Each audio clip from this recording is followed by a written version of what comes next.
네, 오늘 하나님의 말씀은 전도서 11장 말씀입니다. 너는 네 빵을 물 위에 던지라. 이는 여러 날 후에 네가 그것을 찾을 것임이라. 7이나 8에게 몫을 주라. 이는 어떤 재앙이 땅 위에 임할지 네가 알지 못함이라. 구름에 비가 가득하면 땅 위에다 비를 쏟을 것이요 또 나무가 남쪽으로나 북쪽으로 넘어지면 그 나무가 넘어진 곳에 그냥 있으리라. 바람을 관측하는 사람은 파종하지 않을 것이요 구름을 바라보는 사람은 거두지 아니할 것이라. 영의 길이 어떤 것인지 아이를 뵌 여인의 태에서 뼈들이 어떻게 자라는지 내가 알지 못함 같이 만물을 지으신 하나님의 일들을 네가 알지 못하느니라. 너는 아침에 씨를 뿌리고 저녁에 네 손을 거두지 말라. 이는 이것이 잘 될지 저것이 잘 될지 또는 둘 다 좋을지 내가 알 수 없음이라. 지금 여러분들에게 읽어드린 말씀의 소중한 내용들이 곳곳에 숨겨져 있지만 저는 먼저 여러분들에게 무엇부터 주지시키기를 원하느냐 하면 각 구절마다 결론을 딱 내리십니다. 것임이라 못함이라 있으리라 할 것이라 못하느니라. 이렇게 하나님의 말씀 앞에 매 구절마다 결론을 내리시는 것은 하나님만이 그 어떤 일 가운데에서도 확신을 가지고 계시고 참되시고 결론을 도출하실 수 있는 분이라는 것을 전제로 이 말씀을 기록하신 것입니다. 뿐만 아니라 또 하나 발견할 것은 네가 알지 못하느니라. 5절 말씀도 네가 알지 못하느니라. 6절 말씀도 네가 알 수 없음이라.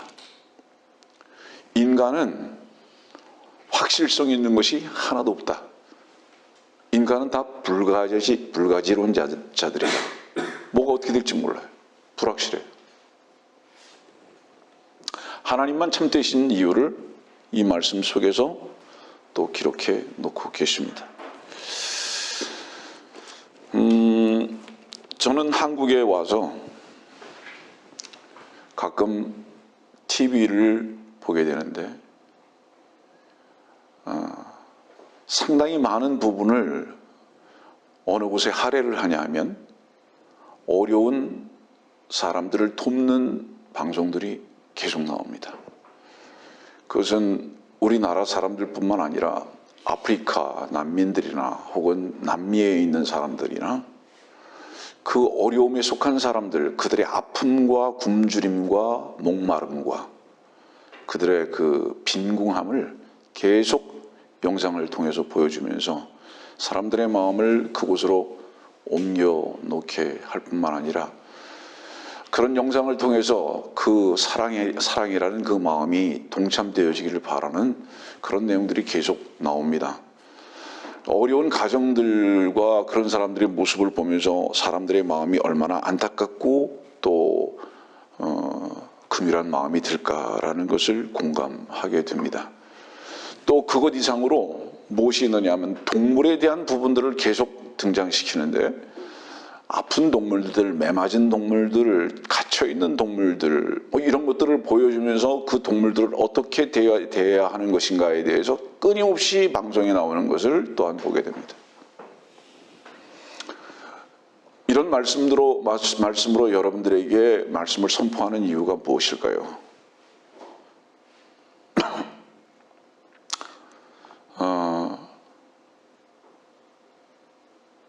사람들은 무엇에만 마음이 가 있느냐? 육신적으로 못 먹고 못 마시고 헐벗은 거에만 관심이 있고요. 몸이 아픈 것에는 그렇게 애틋한 관심을 다 갖는데 저는 오늘 1절의 말씀이 이거거든요. 너는 네 빵을 물 위에 던지라. 이 빵은 뭐죠? 이 빵은 육신적인 필요에 대한 빵이 아니라 요한복음 6장에 말씀하고 계신 주 예수 그리스도의 살아계신 생명의 빵입니다. 말씀입니다. 사람들은 먹는 빵은 관심이 있는데 그래서 그 먹는 빵에 굶주린 것에 대해서는 불쌍히 여길 줄도 알고 동참할 줄도 아는데 오늘 말씀을 듣고 계신 여러분들은 최소한 구원받고 거듭난 사람들이란다면 이 생명의 빵을 먹어본 사람들이고 그 생명의 빵으로 인한 만족이 무엇인지를 맛본 사람들입니다. 그런데 여러분들은 그 생명의 빵이신 주 그리스도의 살아계신 말씀을 어떻게 선포하고 있는가에 대한 부분을 이 전도서 11장은 여러분들이 도전하고 계신 겁니다.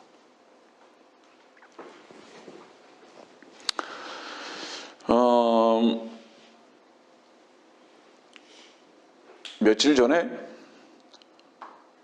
3시간을 기차를 타고 제가 어느 곳을 갔습니다. 왜냐하면 어떤 형제님이 저에게 전화를 하셔서 아주 흥분된 모습으로 연락을 하셨어요.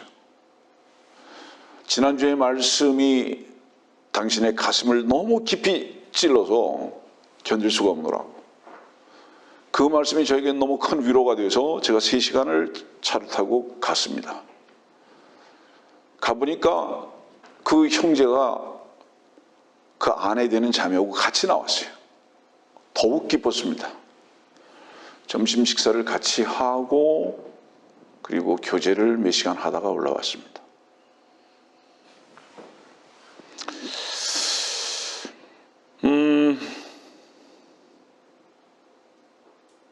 그날 맛있게 짜장면을 먹었습니다. 형제가 굳이 짜장면을 사겠다고 하시는 것을 제 고집이 더 세서 제가 대접해 드렸습니다. 왜냐하면 제가 복 받고 싶어서. 여러분들 주변에 영육간에 도울 사람이 있다는 것은 여러분들의 특권이고 축복의 근거가 되는 것입니다. 특히 주 안에 있는 형제와 자매들을 말씀으로나 위로로나 물질로나 도울 수 있다면 그것은 결코 여러분들의 특권인 것을 잊지 마십시오. 그 형제하고 대화를 하다가 그 형제가 어떻게 지난 수십 년 동안 신앙생활한 걸 자세히 듣게 됐습니다. 제가 진부하게 말씀을 드리진 않습니다. 그 형제의 말이 자기가 한국 교회를 이렇게 다녔고 이렇게 하는데 지금 살아계신 생명의 말씀이 선포되어지는 곳은 아무리 찾을래야 찾아볼 수 없습니다. 제가 의정부 교회에서 말씀을 전하시는 목사님의 말씀을 듣고 비로소 생명의 말씀을 듣기 시작했고 이제 먹고 있습니다.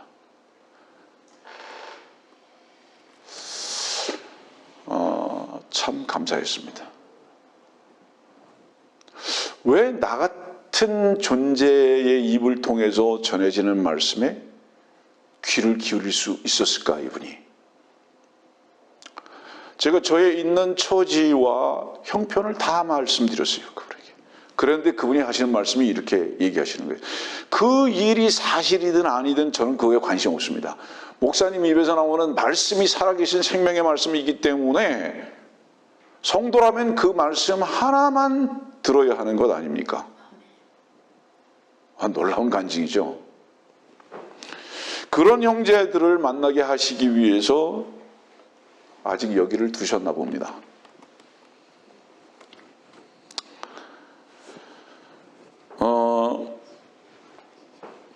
여러분들에게 빵이 없는데 빵을 어떻게 던지겠습니까? 여러분들에게 빵이 있어야 빵을 던지겠죠? 전제가. 그죠? 여러분들에게 그 빵이신 주님이 계시는 거예요.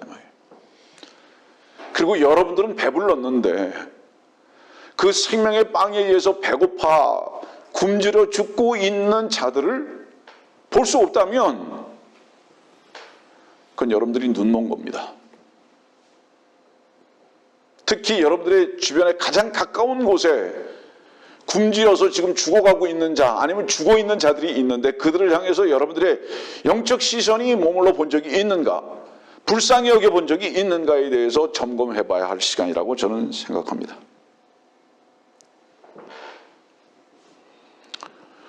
주님께서 요한복음 6장에 그렇게 말씀하셨잖아요. 나는 하늘에서 내려온 생명의 빵이라고.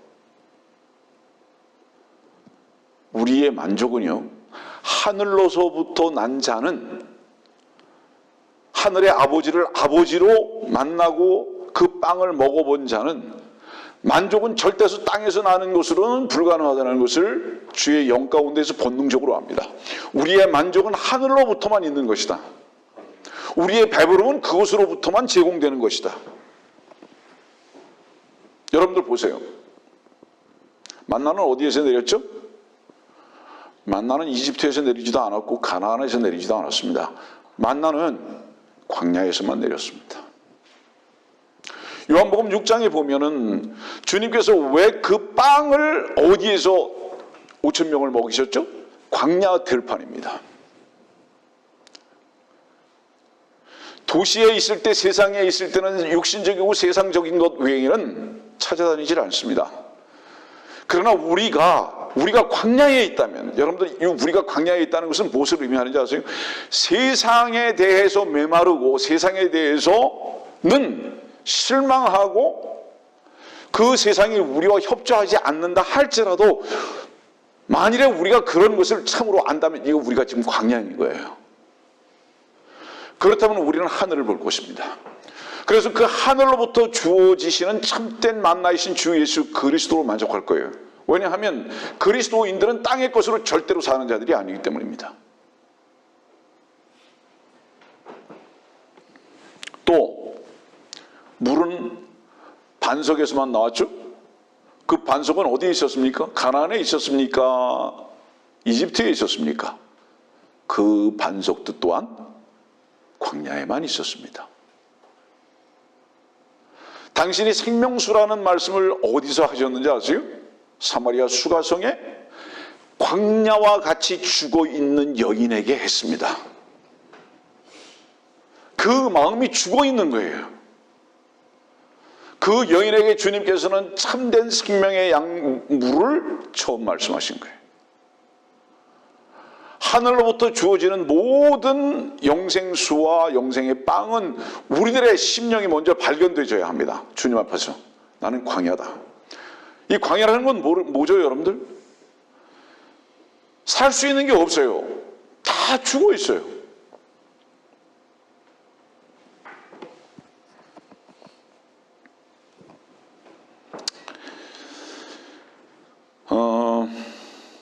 많은 백성들이 전부 다 어디로 향하고 있죠?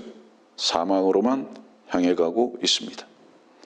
사망으로 달려가는 기차는 누구도 막지 않고 누구도 제어할 방법이 없습니다. 그리고 그 열차는 너무 화려해 보여서, 너무 즐거워 보여서 모두가 그 열차로 달려가고 있습니다. 그러나 그 열차의 끝자락에는 불지옥인데도 그렇습니다.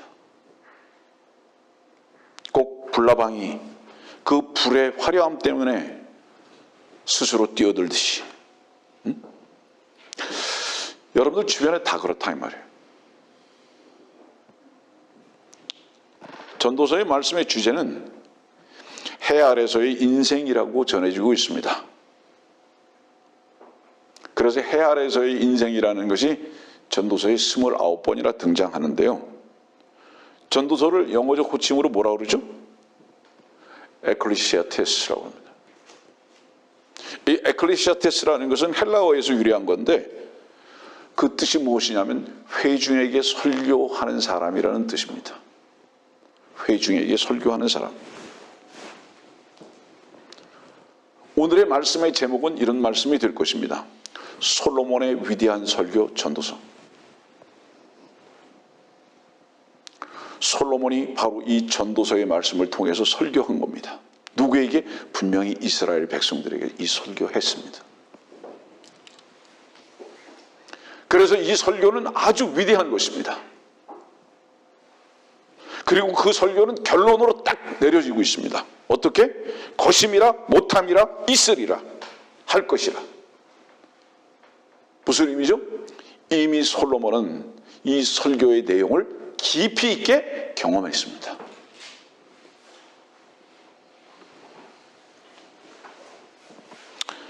솔로몬의 노래 전도서, 지난번에도 말씀드렸듯이 왜 전도서가 먼저고 솔로몬의 노래가 그 다음이죠? 헛것을 모르는 사람은 신부의 위치도 신랑의 위치도 뭔지를 절대로 모릅니다. 그 신랑이 나를 어떻게 보듬어 줄 수 있는 참 사랑을 가지고 있는지도 알지 못합니다. 인생의 모든 수고는 다 헛됩니다. 왜 헛되죠? 이미 창세기 3장부터 저주를 받았기 때문에. 그래서 해 아래에 있는 모든 것이 다 헛되다고 그랬잖아요. 그렇죠?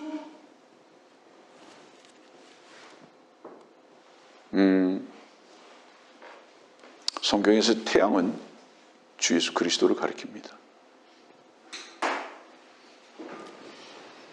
해 아래에 있는 것이 왜 다 헛된지 압니까? 지금 태양을 왜 여러분들에게 비춰주고 있는지 아십니까? 그 아래에 있는 것은 다 헛되다.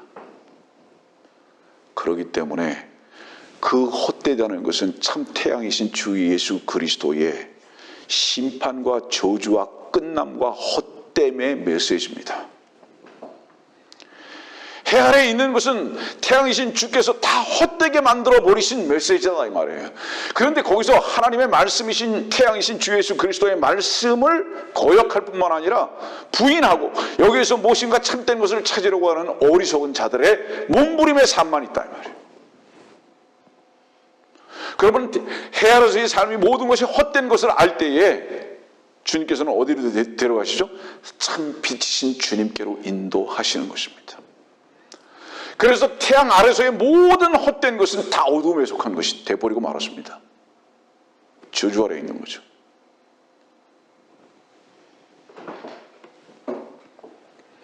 자, 여러분들의 보이는 것과 가치 있게 여기는 것들 중에서 사라지지 않는 것들이 있습니까? 다 사라집니다. 정말로 다 헛되다는 것을 알게 됩니다. 십자가에서는 우리를 어떻게 변화시키는지 아십니까? 여러분들 한번 정말로 십자가로 나아가 보세요. 첫째, 원수가 없어집니다. 원망이 사라지고요. 이해타산이 완전히 없어집니다. 그 십자가에서는 우리로 아주 겸손케 하는 이유가 뭔지 아십니까? 그 십자가를 통해서만이 우리가 자유함을 얻는 이유가 뭔지 아십니까? 다 끝나는 거구나. 다 헛것인데 이렇게 몸부림을 치고 괜히 싸우고 원수 삼고 모함하고 다투고 창을 겨누고 그렇게 사는구나. 여러분들 그리스도 안에서의 가족입니다. 여러분들의 가족은 혹여 잘못을 하고 실수를 했다 할지라도 그것을 판단하는 가족은 하나도 없습니다. 그렇잖아요. 여러분들의 가족이 만일에 잘못했다고 할지라도 한다고 해서 그걸 가지고 손가락질을 하거나 판단하는 사람이 있습니까? 없어요. 다 보듬기만 하려고 합니다. 전부 다. 이유가 뭐죠? 한 피를 가졌기 때문이죠. 여러분들이 십자가로 나가보세요. 그리스도의 보혈 가운데 하나가 된 사람들은요, 모든 시시비비가 다 끝날 뿐만 아니라 주의 사랑으로 반드시 덮고 보듬으며 함께 손을 잡고 가기를 바라는 그 마음에는 안 생깁니다. 그래서 우리가 그리스도 안에서의 한 가족이라면 원수를 사랑하라고 하셨던 그 말씀이 나를 사랑하셨던 그 사랑의 말씀 가운데에서 그를 향하게 되는 거예요. 그 원수를 향하게 되는 거예요. 주께서 원수인 나를 사랑하셨구나. 이것을 알게 됐을 때 내가 지금까지 이해타산 속에서 감정 속에서 원수라고 생각했던 바로 상대방까지도 덮을 수 있는 자들이 돼버리고 만다 이 말이에요. 여러분들 덮는다는 게 뭐를 의미하는지 아세요? 여러분들 주의 양의 가죽의 옷으로 덮어버리는 거예요. 그 희생으로. 보이지 않아요. 사랑은 모든 허물을 덮느니라. 왜 그런지 아세요? 주님께서 덮으신 거거든요. 안 보여요. 내가 십자가에서 희생되어졌을 때, 주님과 함께 희생되어진 것을 알았을 때 덮어질 수밖에 없습니다. 그리고 이제 남은 건 뭐죠? 참된 사랑 외에는 남지를 않는 거예요. 그래서 우리는 십자가 그늘 밑에서만 참 쉼을 얻을 수 있습니다. 갈등이 끝입니다. 이해타산이 사라집니다. 참된 사랑이 무엇인지 거기서 경험하게 되는 것이.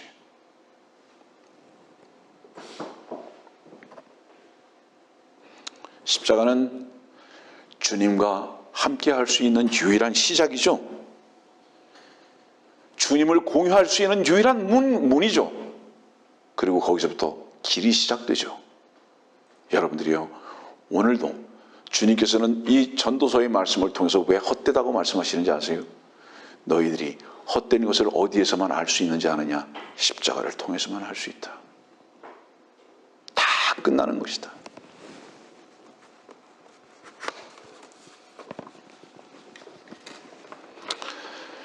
전도서 12장 1절의 말씀을 보면요, 이렇게 말씀하죠. 너는 이제 너희 젊은 날에 곧 재앙의 날이 이르지 않고 나에게는 즐거움이 없다고 말할 해가 가까이 오기 전에 너희 창조주를 기억하라. 창조주를 기억하라 그랬습니다. 창조주를 기억하라.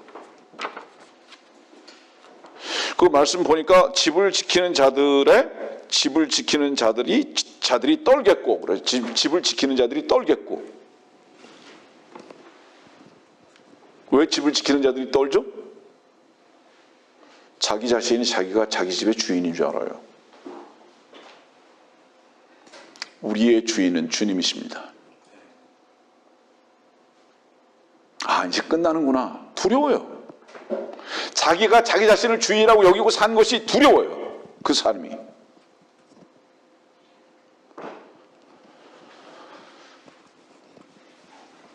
창조주를 기억하라.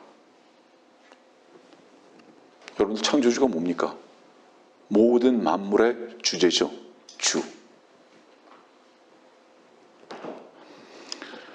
여러분들이 불안하다면, 여러분들이 두렵다면 많은 이유가 있겠지만 한 곳에서 그 이유를 찾아보십시오. 그게 뭔지 아세요?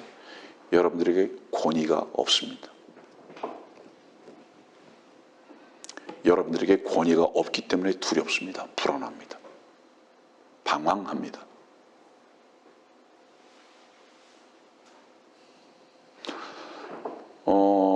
교회에는 목자가 없고 양들은 또한 목자를 권위로 인정을 하지 아니하고 아내는 남편을 권위로 둘 줄 모르고 자식은 부모를 권위로 두기를 거부하는, 우리의 권위가 주님이신데 주를 권위로 여기지 아니하는. 권위가 뭐죠?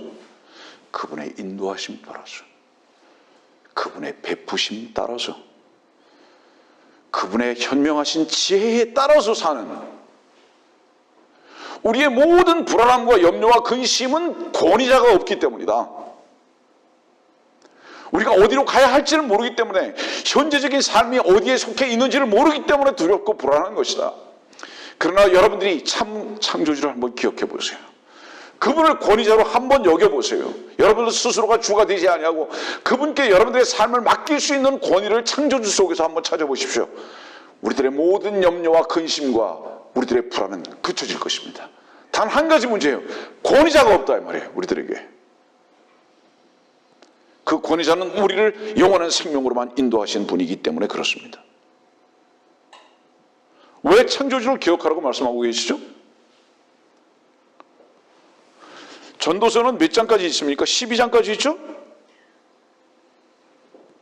다 헛되고 헛된데 왜 12장 1절에 창조주를 기억하라고 그러죠? 대책이 없는 게 아니야 이 말이죠. 헛된 것으로 끝나서는 안 돼. 이 마무리 결론을 그렇게 짓고 계신 거죠. 너희들을 지금까지 전도서 1장부터 헛되고 헛되며 헛되고 헛되니라고 계속 이끌어온 이유가 뭔지 아느냐? 해 아래 있는 것은 다 헛되지만은 이제 마지막 결론을 어디로 데려가시는지 아세요? 이 설교자는 창조주로 데려가시는 겁니다. 그 헛된 것으로 끝나는 게 아니라 그 헛된 것을 내가 29번씩이나 너에게 설교한 이유가 무엇인 줄 아느냐? 속지 말아라. 해 아래 있는 것은 모든 것이 다 거짓이다. 속지 말아라. 그러나 너가 참으로 권위인 창조주를 기억하게 하기 위해서 너의 현재적인 위치와 네 자신과 세상을 헛된 것이라고 내가 설교해온 것이다. 그리고 이제 창조주를 기억하라고 마지막 결론을 딱 내는 거예요. 왜냐? 창조주를 기억하지 않는다면 전도서 12장 14절에 이렇게 말씀하고 계시잖아요. 마지막 결론이죠. 이는 하나님께서 선이든 악이든 모든 행위와 모든 은밀한 것들을 심판하실 것임이라. 무엇을 안 하면요? 헛된 것만을 계속 쫓고 그 아래만 산다면, 그리고 창조주를 기억하지 않는다면 반드시 그 끝은 무엇으로 결정되어지는 건지 아냐? 심판으로 끝난다. 멋진 설교입니다. 시작과 과정과 결론을 기가 막히게 딱 내려놓고 있는 거예요. 누가? 솔로몬이. 저는 이 교회에서 선포되어지는 모든 설교는 항상 그러했다고 생각합니다.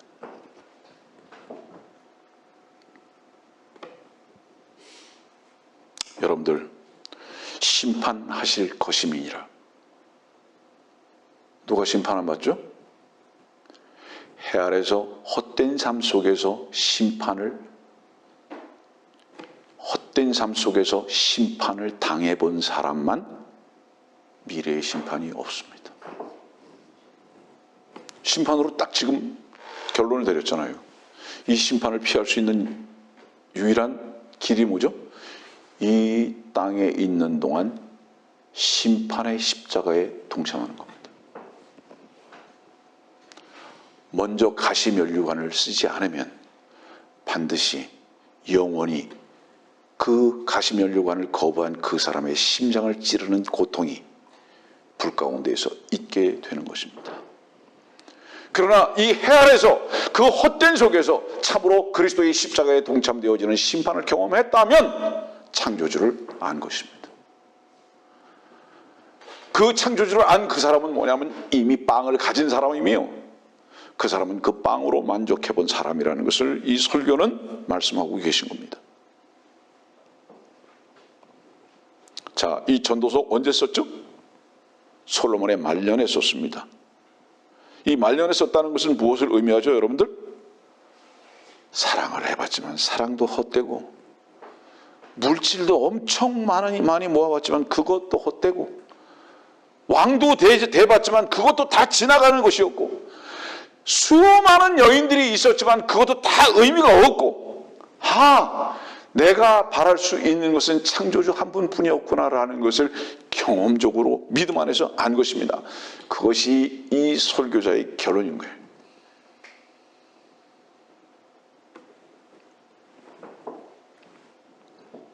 그런데 어떤 사람은 그렇게 얘기할 수 있죠. 이왕 헛된 삶이니까 그럼 막 살아보자, 이렇게 생각할 수도 있겠죠. 여러분들, 이왕 헛된 세상 막 살아보자 라고 생각하는 사람이 있다면 그것은 거짓말입니다. 왜 거짓말인지 아세요? 헛되기 때문에 막 살라 그러는 게 아니라요, 자기 속에 있는 육신적이고 세상을 사랑하고 즐기려고 하는 그 즐거움을 통제하기 싫을 뿐입니다. 그거를 절대로 무시하고서라도 내 속에 있는 즐거움이나 세상을 향한 요구가 죄라는 것을 알지만 그것을 무시하고서라도 그것을 세상을 즐기고자 하는 그 육신적인 욕망이 그만큼 강하다는 것을 의미하는 것이지, 헛되기 때문에 그냥 일부러 막 살겠다 이런 사람은 하나도 없어요. 그건 스스로를 속이는 것입니다. 헛된 것을 안다면 참된 것을 반드시 찾게 되어 있습니다. 막 살지 않아요.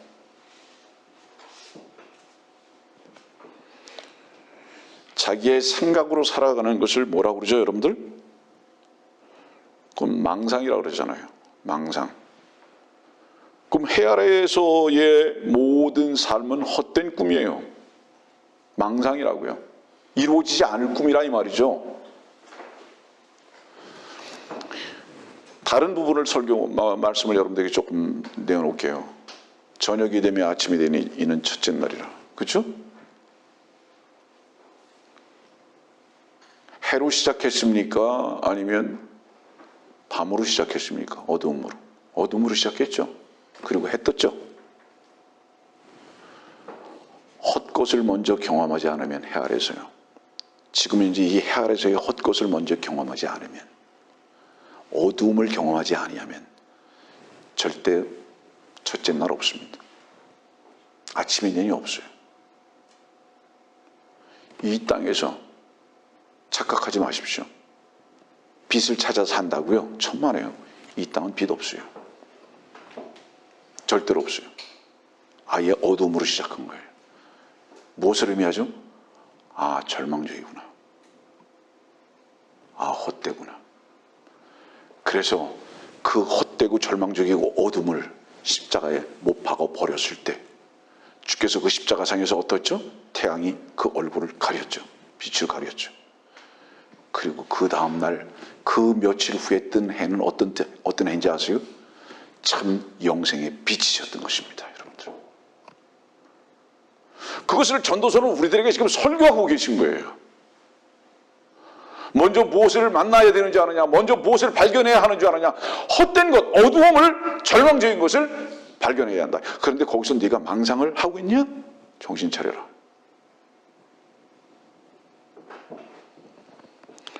그리스도인이 뭐죠?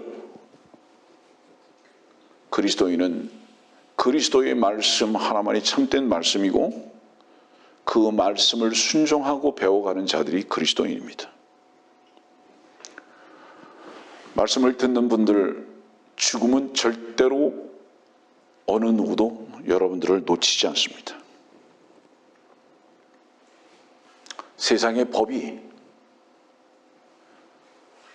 미국에는 제일 무서운 게 뭔지 아세요? CIA보다 더 무서운 게 IRS입니다. 그게 뭐냐면 세금 받아내는 일종의 한국으로 얘기하면 국세청이에요. 절대로 세금 같은 거 끝까지 추적해서 받습니다. 그 IRS가 사람들을 놓치는 한이 있더라도 죽음은 절대로 여러분들을 놓치지 않습니다. 누구든지 예외가 없어요. 그래서 히브리서 9장은 이렇게 말씀하잖아요. 한 번 죽는 것은 사람들에게 정해진 것이고, 근데 그걸로 끝나지 않는다 이 말이죠. 그 뒤에 심판이 정해진 것 같이.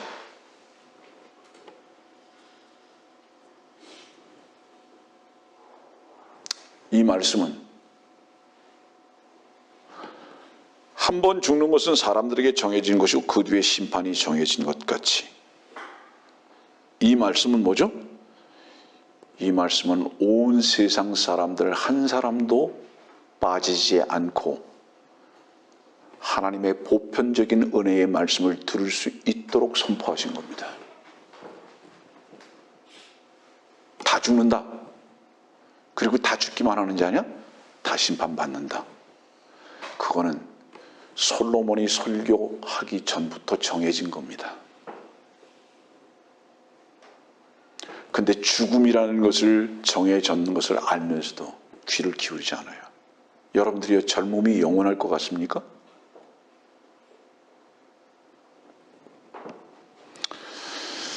죽는다. 뭐가 죽죠? 우리의 육체가 끝나는 거죠. 근데 육체는 뭡니까? 여러분들 혼과 영의 종이에요. 심부름꾼이에요. 우리 육체는 어떻게 움직여집니까? 우리 혼이 지시하는 대로만 움직이죠. 밥 먹어 그러면 먹고요. 자 그러면 자고요. 어디 가 그러면 가고요. 누구 때려 그러면 때리고요. 누구 사랑해 그러면 사랑하고요. 무엇이 지시하는 대로만 하죠? 주인인 혼이 지시하는 대로 하죠. 그 혼의 주인은 누구십니까? 생명의 주십니다. 그분은 성령으로 말씀하시는 바로 그분이십니다. 주의 영으로. 그러면 여러분들이 삶이, 이 세상의 삶이 혼과 함께, 주의 영과 함께 순종을 배워가는 삶을 살게 된다면 우리의 육신도 그 말씀 앞에 순종되어지는 모습을 보여줄 수 있는 것입니다. 심부름꾼이에요. 그래서 어때요, 여러분들? 이 몸을 옷이라고 하지 않습니까? 저녁 때 되면 어때요? 옷 벗잖아요. 벗어지는 거예요, 언젠가 이 몸이. 그리고 우리는 어떤 옷을 입죠, 이제? 새 옷을 입을 것입니다. 그 새 옷은 뭐죠? 온전히 주의 말씀의 영에 의해서 순종되어질 수밖에 없는, 전적인 순종이 될 수밖에 없는 바로 그 옷. 그래서 우리가 그 옷 입기를 간구하는 거예요. 그 옷 입기를 소망하는 것입니다. 지금은 주의 영이 우리 안에 계심에도 불구하고 우리의 혼과 우리의 영이, 우리의 몸이 그 주의 말씀과 자꾸 다투려고 한다 이 말이에요. 이게 죄죠. 우리의 혼은 물질이 아니기 때문에 영원한 것입니다. 그러나 이 몸이 죽는 죽음은 절대로 여러분들을 놓치지 않을 것입니다. 그래서 솔로몬은 죽음을 앞두고 유서를 쓰듯이 이 설교를 하고 있는 거예요. 하면 이제 헛된 것인데 헛되지 않은 게 뭔가? 결론을 딱 한 가지로 내는 거죠. 빵을 물 위에 던지라.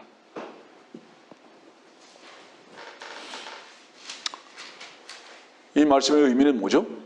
세상 일에 전전긍긍하지 마라.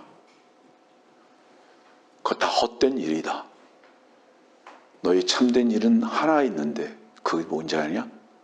주 예수 그리스도의 참된 빵이신 생명의 말씀을 주님과 함께 그 목적 가운데에서 던지는 바로 그 일이다.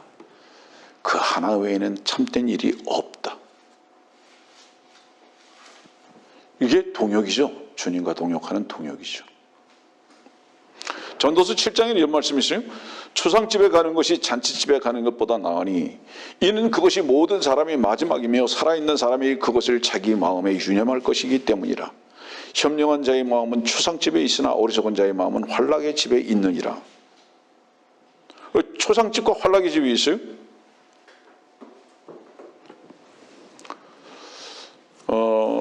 우리는 언제 힘들죠? 상황이 어려울 때 참 힘들죠.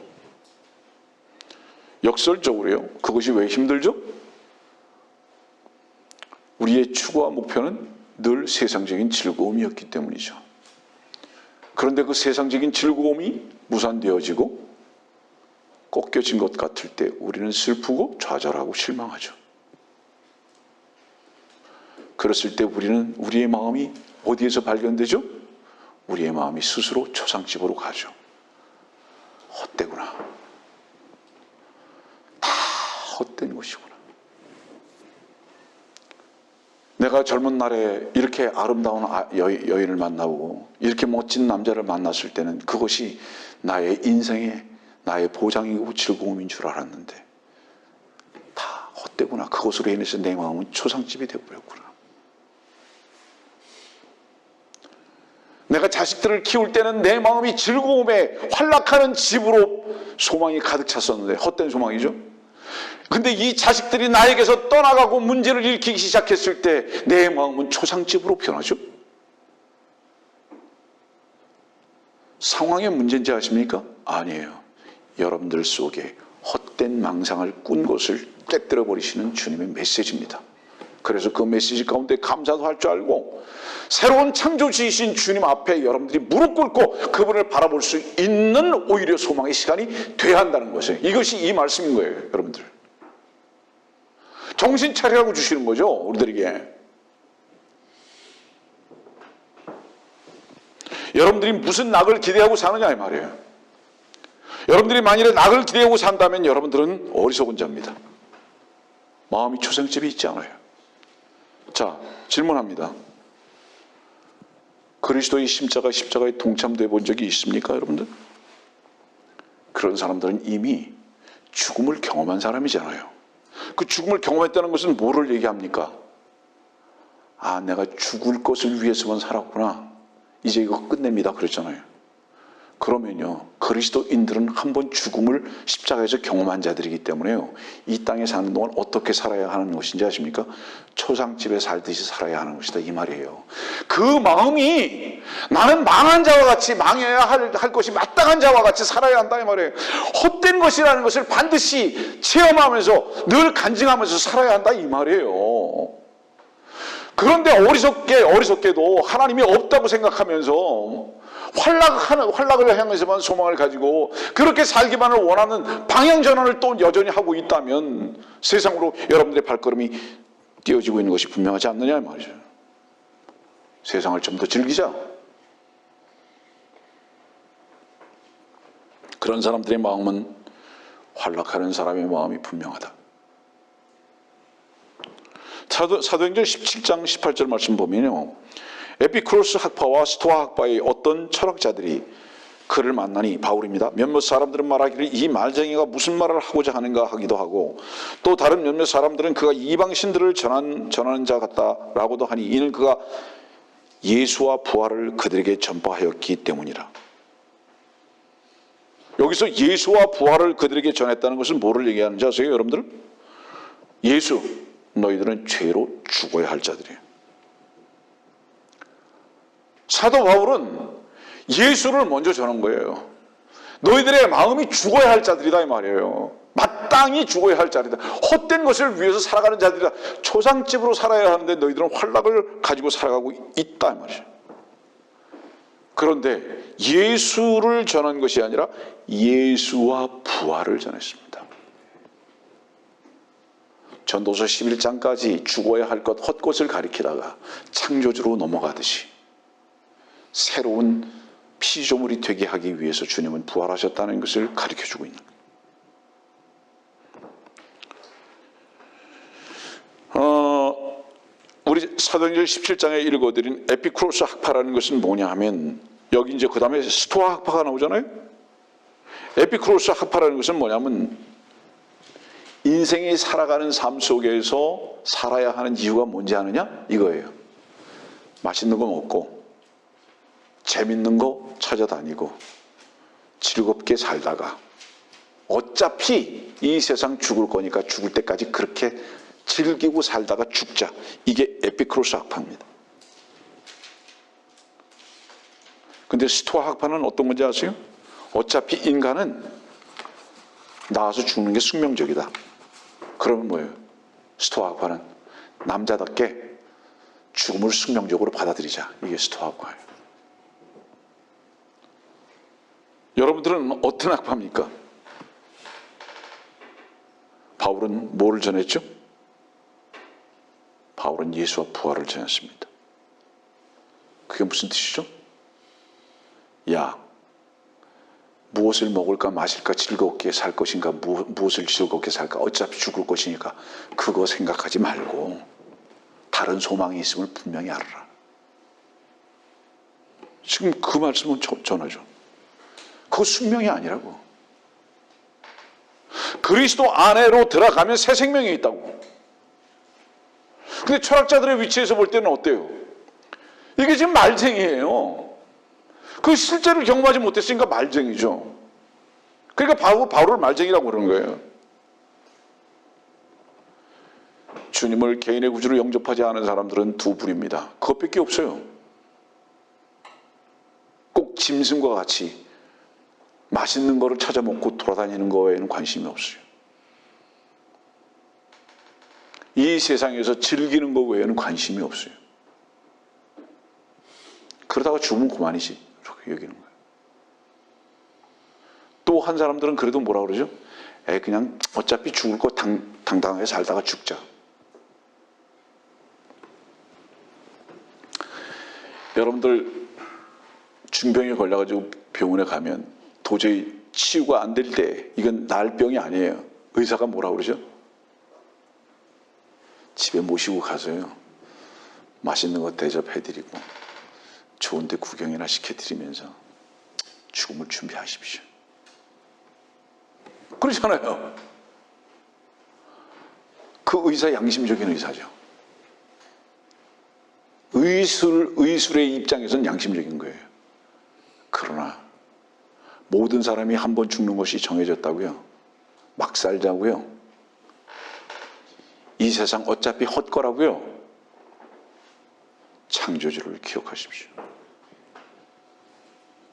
당신의 문제는 생명의 빵으로 배불린 것이 무엇인 줄 모르고 있는 것입니다. 생명의 빵으로 배불려 보세요. 여러분들은 다른 즐거움이 있을 것이고, 다른 감사가 있을 것이고, 다른 만족이 있을 것입니다. 왜냐하면 우리의 모든 만족은 광야에서, 하늘에서 내려오는 것으로만 얻을 수 있기 때문입니다. 자, 전도서 7장 다시 가죠. 현명한 자의 마음은 초상집에 있으나, 자, 현명한 것은 무엇을 말하는지 아세요? 여러분들, 초상집에 있으나, 반드시 마지막은 있다 이 말이에요. 이것을 아는 거죠.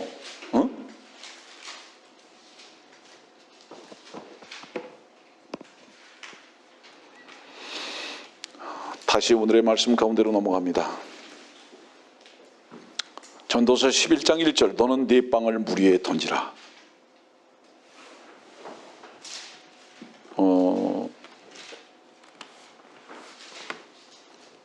며칠 전에 어떤 분이 지난주 설교를 듣고 감동을 받아서 말씀을 이제 타이핑하기 시작했다라고 얘기하면서 그 일이 많이 기쁘고 감사하다고, 또 말씀을 듣고 계속 연락하시는 분들이 계시죠. 우연치 않게 거의가 다 형제들이죠. 우리 한국만 하더라도 울산에서 있죠, 천안에 있죠, 인천에 있죠, 곳곳마다 연락하는 형제들, 서울에 있죠. 왜 이런 형제들이 일어나고 있죠? 우리는 기대할 수 없었으나 우리는 이곳에서 빵을 던진 것밖에 없죠. 그리고 그 빵을 던진 것에 대한 반응들이죠. 저는 그 형제들이 얼마나 자랑스럽고 감사한지 모릅니다. 정말로 이 부족한 종의 면류관이죠. 여러분들은 이런 기쁨을 언제 맛봤습니까? 여러분들은 언제 빵을 던져본 적이 있습니까? 누가 예측했어요, 여러분들? 그런 분들이 그렇게 연락 와서 감사함으로, 기쁨으로 만나서 서로 허가하면서 참 주님을 자랑할 줄 어떻게 예측이나 했습니까? 예측할 수 없었잖아요. 우리는 주의 말씀을 선포했을 뿐입니다. 주의 생명의 빵은 결코 땅에 떨어지지 않습니다. 반드시 다시 돌아오는 겁니다.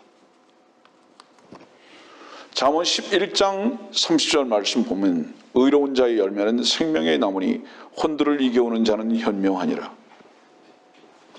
여러분들, 누가 현명한지 아세요? 여러분들, 어리석고 현명한 자의 차이가 뭔지 아세요? 오늘의 말씀 가운데 보면 헛것에 투자하는 겁니다. 헛것에 투자하는 것 같이 어리석은 자가 어디 있습니까, 여러분들? 그러나 현명한 자는 뭐죠? 주식을 투자해도 수백 수천 배를 벌어들일 수 있는 것을 알아서 거기 투자하는 사람은 현명한 사람이죠. 뭐가 현명한 것이냐? 생명의 빵을 물 위에 던지는 것입니다. 전도서 11장 3절 오늘의 말씀입니다. 구름에 비가 가득하면 땅 위에다 비를 쏟을 것이요, 또 나무가 남쪽으로나 북쪽으로 넘어지면 그 나무가 넘어진 곳에 그냥 있으리라. 영의 길이 어떤 것인지 아이를 뵌 여인의 태에서 뼈들이 어떻게 자라는지 네가 알지 못함 같이 만물을 지으신 하나님의 일들을 네가 알지 못하느니라. 너는 아침에 씨를 뿌리고 저녁에 내 손을 거두지 말라. 이는 이것이 잘 될지 저것이 잘 될지 또는 둘 다 좋을지 네가 알 수 없음이라. 여기 집약된 내용이 뭔지 아세요, 여러분들? 여러분들이 상대방의 상태를 보거나 상황을 보고 빵을 던지거나 집어넣거나 그러지 말아라 이 말이에요. 그 결과 너희들이 모른다 이 말입니다. 옛날 정주영 현대회장이 가장 유명한 말을 한 게 있어요. 이런 거 있어요. 이거 어려운데요? 이거 안 될 건데요? 이렇게 말하면 네가 해봤어? 네가 해봤어? 여러분들 주변에 말씀을 전해야 할 자들이 있는데 그 빵을 던져보지도 않고 해보지도 않고 안 될 것이다. 상태 보고서 정하느냐 이 말이야. 네가 어떻게 될지 어떻게 아느냐 이 말이에요. 하나님께서 넘어진 나무를 다시 세우실지 어떻게 아느냐 이 말이에요. 왜 네가 정하느냐 이 말이에요. 자, 여러분들 갈릴리 바다를 건너다 보니까요, 폭풍이 일었어요. 다 빠져 죽을 것 같아요. 상황을 말씀으로 정리하시는 분은 주님이세요. 다 굶어 죽게 생겼어요. 보리빵 5개, 물고기 2마리로 그 상황을 종료하시는 분은 주님이신 거예요. 상황은 우리들이 볼 것이 아닙니다. 주님이 이미 보고 계십니다. 그 모든 상황은. 그럼 우리가 할 일은 무엇입니까? 상황을 보거나 그것을 가지고 우리 자신이 결정을 해가지고 해야 하고 안 해야 하는 것을 우리가 결정하는 것이 아니라 우리는 빵을 던지는 것이다. 이 물 위에 던진다는 것은 뭐죠? 이건 요한계시록 17장에 나오는 말씀이죠. 물 위에 앉은 모든 백성들, 사람들, 모든 백성, 모든 사람들에게 생명의 빵인 이 빵을 던지는 거죠. 가까이에 있는 식구들, 친구들. 그런데 자꾸 상황만 본다 이 말이에요. 그래서 주머니에 넣었다 뺐다 이것만 한다. 넌 뿌리기만 하라. 결실은 내가 한다 이 말씀이에요. 하나님께서 지금 말씀하시는 게.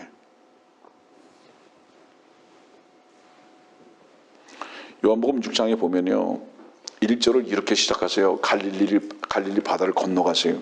그리고 3절은 뭐라고 말씀하시는지 아세요? 산에 올라가십니다. 무엇 때문인지 아세요, 여러분들? 보리빵 5개와 물고기 2마리를 5,000명이 넘는 사람들에게 나눠주시기 위해서 갈릴리 바다를 건너고 산으로 올라가세요.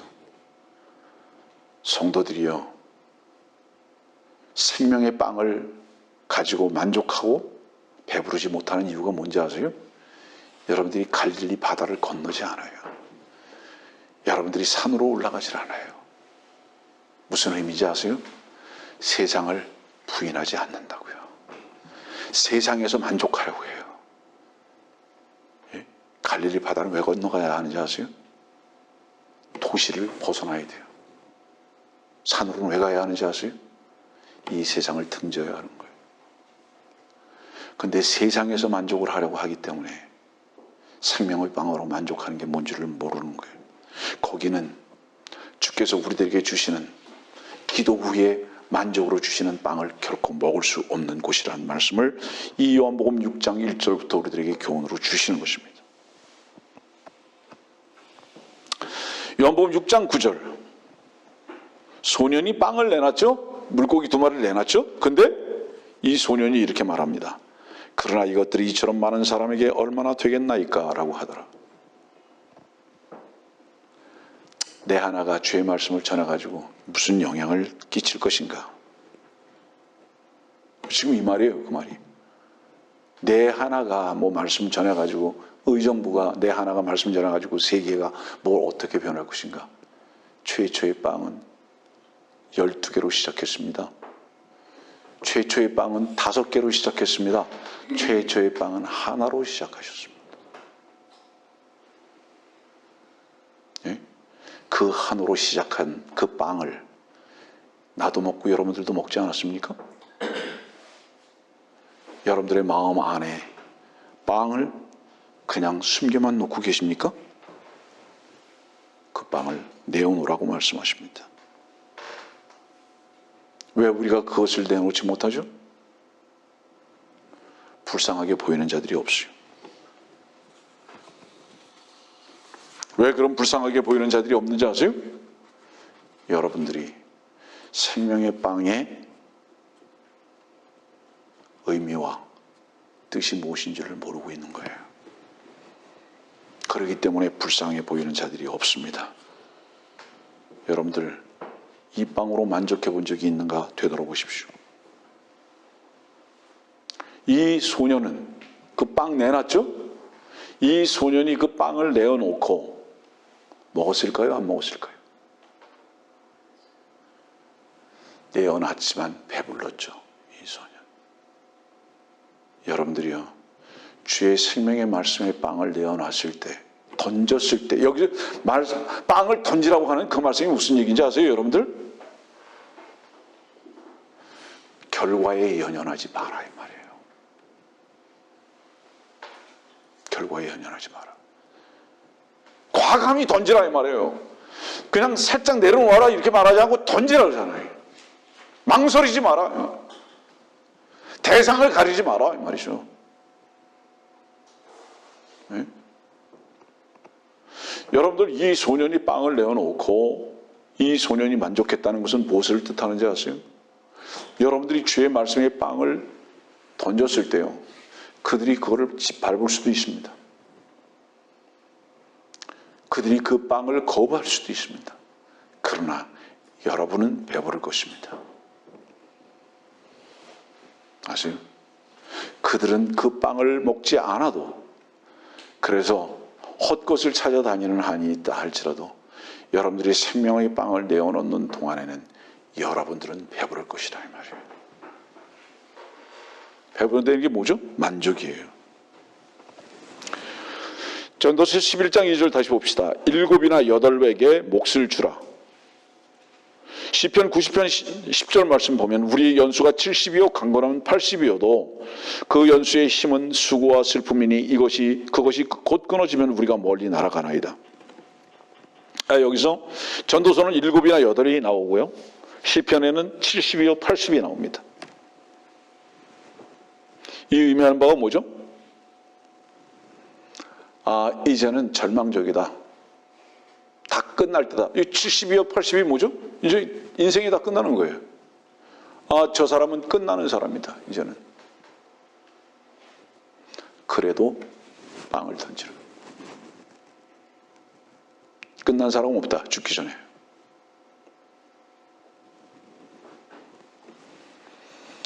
저 사람은 소망이 없어.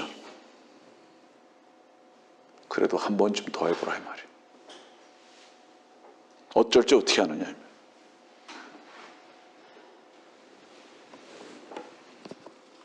이사야서 55장 10절 말씀은 비와 눈이 하늘에서 내려 그곳으로 다시 돌아가지 않고 땅을 적셔서 싹을 내어 뿌리는 자에게 씨를 주고 먹는 자에게 양식을 준 것 같이 내 입에서 나가는 내 말도 그러하나니 그것은 내게 헛되이 돌아오지 아니하고 내가 기뻐하는 것을 이루며 내가 본이어 이루려 하는 일에서 번성할 것이니라. 생명의 말씀의 빵은요, 절대로 헛되게 쓰이지 않습니다. 그 말씀은 하늘에서 내려오는 것이기 때문에. 예.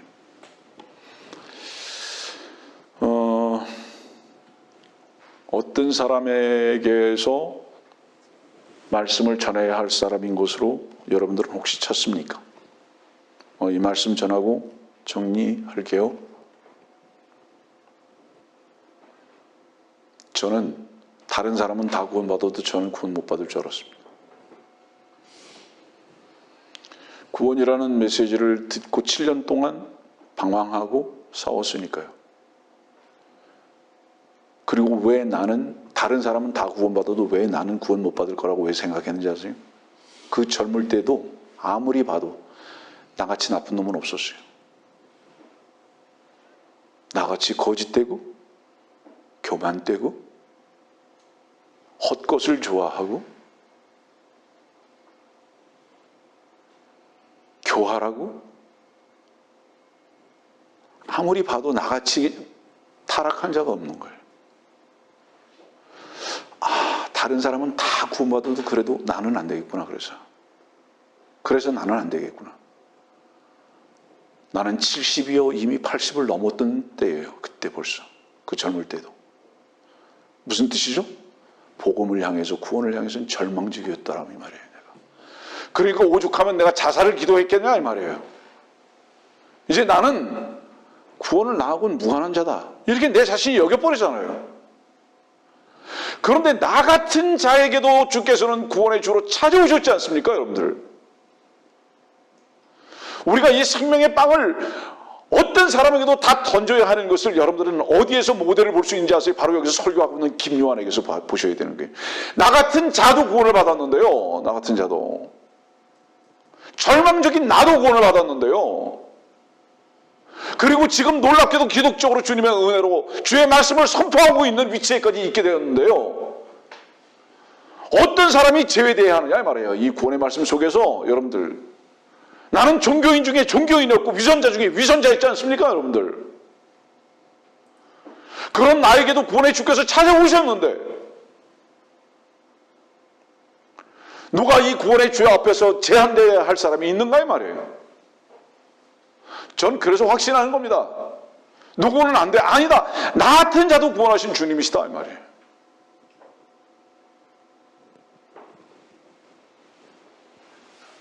저 사람 안 된다고요?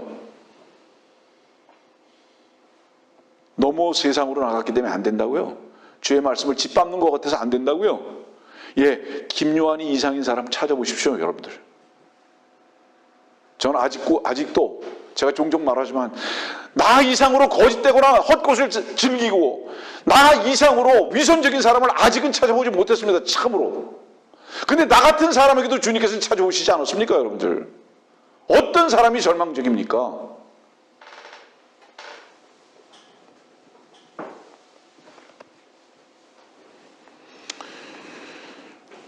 제한하지 마십시오. 형편과 상황을 어떤 사람들을 보시 마십시오. 성경의 나무는 사람들을 말하잖아요. 그 나무가 바람이 불어서 어쪽으로 쓰러져 있다면 여러분들의 생각은 어떤지 아세요? 그거 그대로 있다고 이렇게 말하는 거예요.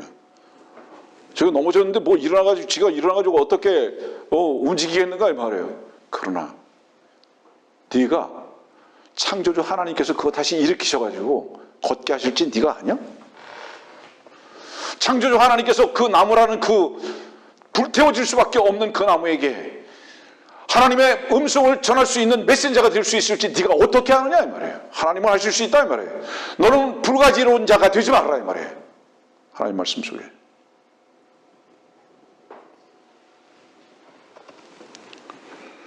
시편 126편 5절은 눈물로 씨를 뿌리는 자들은 기쁨으로 거두리로다.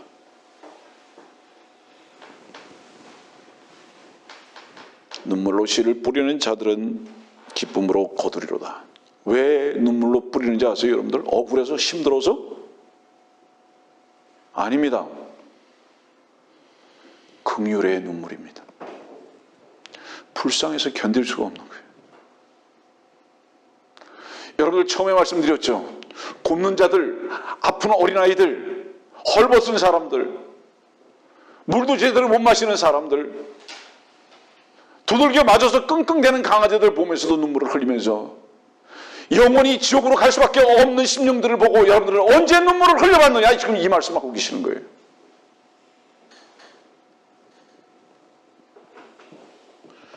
기쁨은 누가 합니까? 눈물로 씨를 뿌려본 사람만 기쁨을 한다.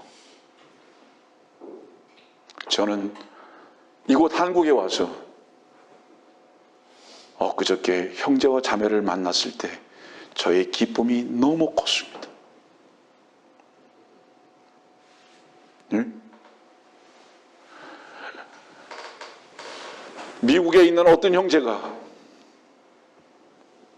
내년도에 성경 강연을 위해서 구체적으로 준비해 놓는 것들을 저에게 보내왔습니다. 이 형제는 복음을 전해야 하는 이 당위성을 알고 있는 형제구나. 자기 자신이 물질을 들여서 모든 것을 준비해 가고 있는 그 형제를 보면서 그 형제의 그 주님 앞에서의 그 사역의 동력 앞에 저 기도 안 할 수가 없잖아요.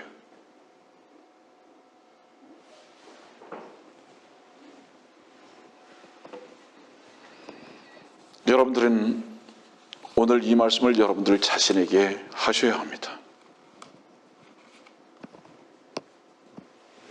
이 말씀을 들으면서 여러분들 혹시 아프지 않습니까? 그렇다면 여러분들은 죽어있는 자들입니다. 전도서 11장 4절에 있는 말씀 보고 마칩니다. 바람을 관측하는 사람은 파종하지 않을 것이요 구름을 바라보는 사람은 거두지 아니할 것이라. 아, 바람 분다고, 아, 비가 온다고 맨날 상황만 봅니다. 저 사람은 이렇고 지금 일은 이렇게 진행되고 있고 저 상태는 저렇고. 이게 무슨 얘기죠? 이 말씀 가운데 보면 맨날 관측만 하는 거예요. 바람을 관측하는 사람, 맨날 뭐만 보는 거예요. 사람의 상태, 상황. 주님만이 역전시키실 수 있는 분입니다. 바람이 아무리 비바람이 몰아친다 할지라도 주께서 호흡을 한번 하시면 한순간에 무지개가 뜨면서 다 물리쳐 버리시는 거예요. 증인 아닙니까? 예?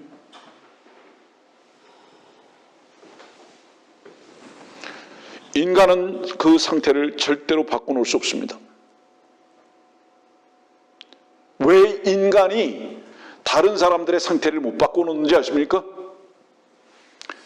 여러분들이 낳은 자식들조차도 왜 상태를 못 바꿔놓는지 아십니까? 여러분들 정확한 답을 드릴게요. 여러분 자신도 여러분들이 못 바꾸기 때문입니다. 여러분들 자신도 여러분들이 못 바꾸면서 여러분들의 자식을 어떻게 여러분들이 바꾸겠다고 시도합니까? 하나님만이 바꾸실 수 있습니다. 하나님만이. 그래서 그분께 의뢰하고 의탁하는 삶을 배워나가셔야 하는 겁니다. 여러분들.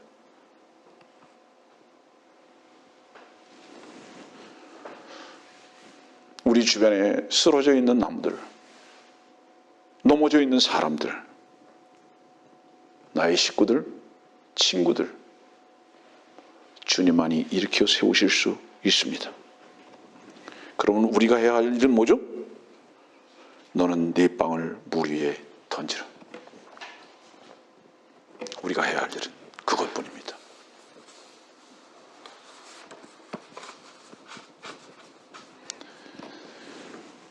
누가복음 10장 2절 말씀입니다. 그러므로 주께서 그들에게 말씀하시기를 참으로 추수할 것은 많으나 일꾼들이 적도다.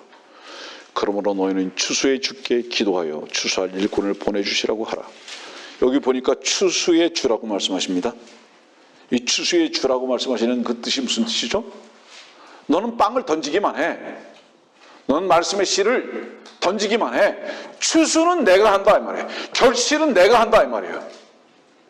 이 누가복음 10장 2절에 있는 이 말씀이 여러분들 각자에게 주시는 주님의 권면이십니다.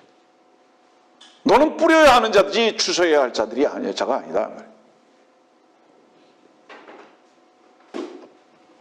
로마서 10장 21절의 말씀을 보면 이스라엘에게 그가 말하기를 내가 온종일 불순종하며 거역하는 백성에게 내 손을 뻗쳐놓으라고 하였느니라. 주님은 온종일 불순종하는 자들에게 말씀을 전하셨습니다. 아침에도 복음 전하셨고 한낮에도 복음을 전하셨고 지금 이제 이 마지막 이 날에도 주께서는 복음을 전하고 계십니다. 여러분들 주님과 동역하기를 원하지 않으십니까?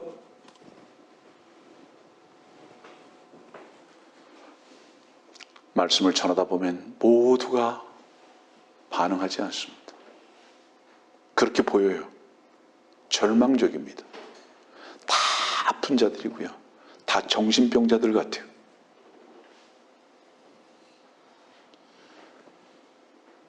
소망이 없는 자는 그런 사람들을 보면서 절망하고요.